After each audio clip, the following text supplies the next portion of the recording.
오늘 우리에게 주시는 하나님의 말씀은 요한계시록 3장 14절에서 22절 말씀입니다. 라오디아 교회의 사자에게 편지하라. 아멘이시요. 충성되고 참된 증인이시요. 하나님의 창조의 근본이신 이가 이르시되 내가 내 행위를 아노니 내가 차지도 아니하고 뜨겁지도 아니하도다. 내가 차든지 뜨겁든지 하기를 원하노라. 내가 이같이 미지근하여 뜨겁지도 아니하고 차지도 아니하니 내 입에서 너를 토하여 버리리라.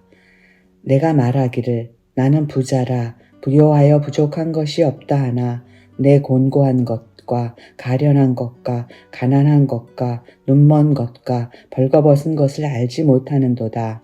내가 너를 권하노니 내게서 불로 연단한 금을 사서 부요하게 하고 흰 옷을 사서 입어 벌거벗은 수치를 보이지 않게 하고 안약을 사서 눈에 발라보게 하라. 무릇 내가 사랑하는 자를 책망하여 징계하노니 그러므로 내가 열심을 내라. 회개하라. 볼지어다.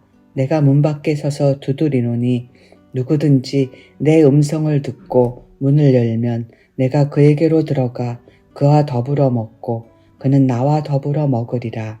이기는 그에게는 내가 내 보좌에 함께 앉게 하여 주기를 내가 이기고 아버지 보좌에 함께 앉은 것과 같이 하리라.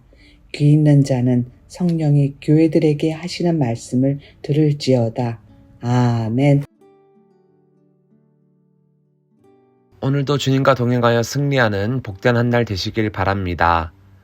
라오디게아는 안티오커스 2세가 세운 도시로 자신의 아내 라오디케의 이름을 따 라오디게아라고 불렀습니다. 그런데 이 도시는 기원전 133년 로마 제국의 지배를 받게 되었는데 당시 로마에 항거했던 다른 도시들과는 달리 이들은 로마 제국에 금방 충성했습니다. 그 결과 라오디게아는 그 지역의 행정 중심지가 되었고 그 혜택을 받아 섬유와 금융 등 여러 산업들이 크게 발달했습니다. 또 유명한 의과대학이 있어 많은 사람들이 몰려드는 등 학문적으로도 크게 발달했습니다. 즉 이러한 환경은 라오디게아 도시에 상당한 부를 가져다 주었는데 이들이 얼마나 많은 부를 쌓았던지 AD 60년의 지진으로 인해 큰 피해를 당하였을 때에도 다른 도시들과는 달리 그들은 로마의 도움을 구하지 않고 자체적으로 도시를 재건할 수 있었습니다.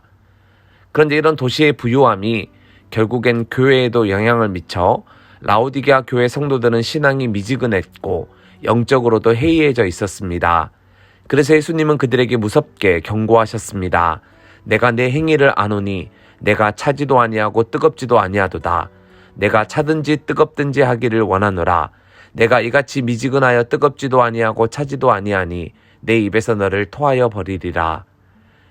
예수님은 소아시아 지역에 있던 7교회에 편지할 때 잘한 점은 칭찬하시고 못한 점은 책망하셨는데 라오디게아 교회는 칭찬을 하나도 받지 못하고 오로지 책망만 들었습니다.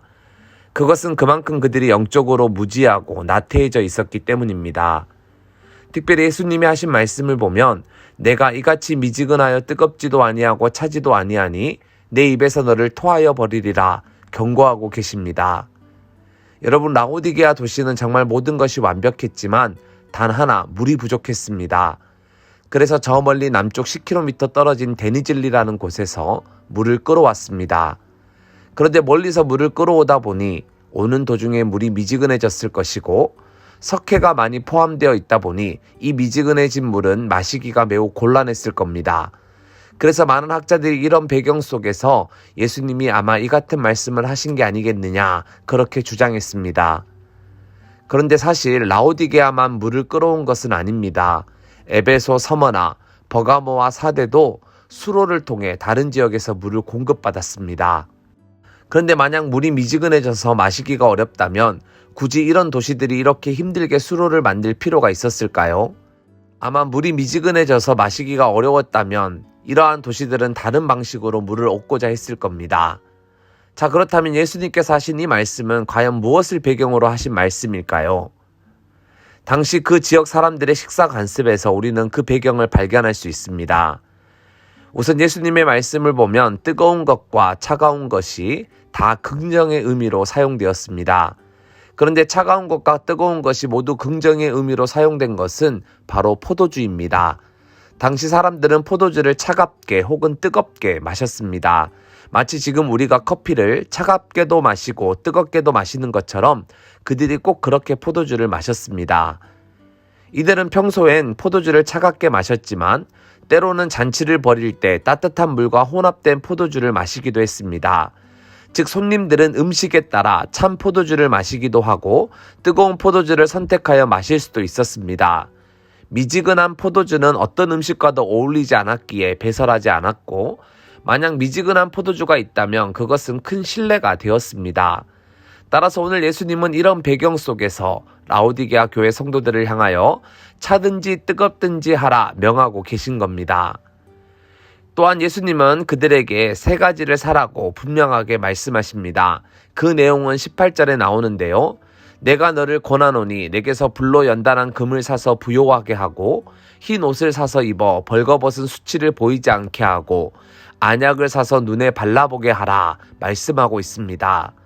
다시 말해 불로 연단한 금을 사라, 흰 옷을 사라, 안약을 사라 각각 명하고 계십니다.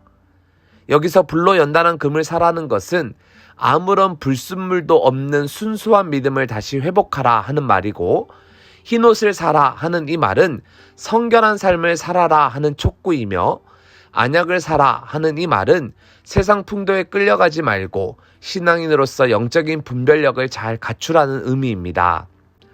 그러면서 예수님은 아주 유명한 말씀을 남기시죠. 그게 요한계시록 3장 20절에 기록되어 있습니다.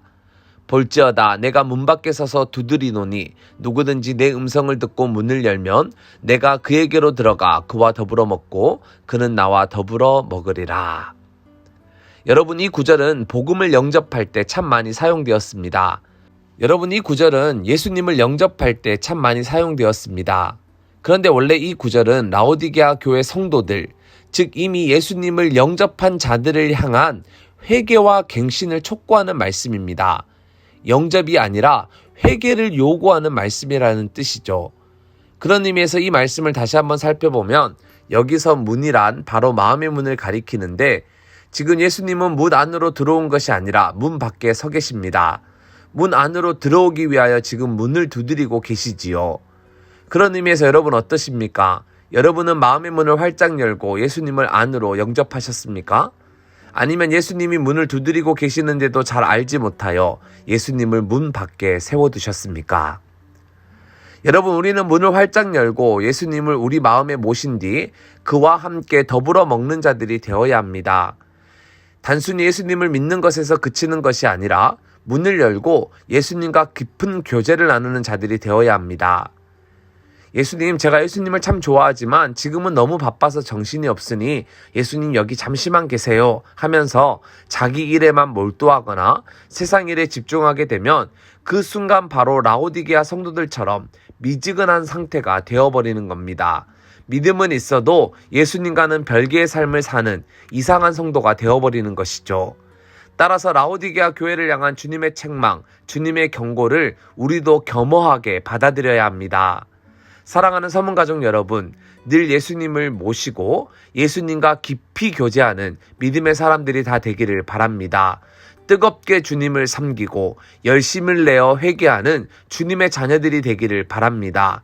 그래서 예수님께 책망을 받는 것이 아니라 칭찬을 받는, 그리고 주님과 함께 영광스러운 보좌에 앉게 되는 주의 백성들이 다 되시기를 진심으로 축원합니다.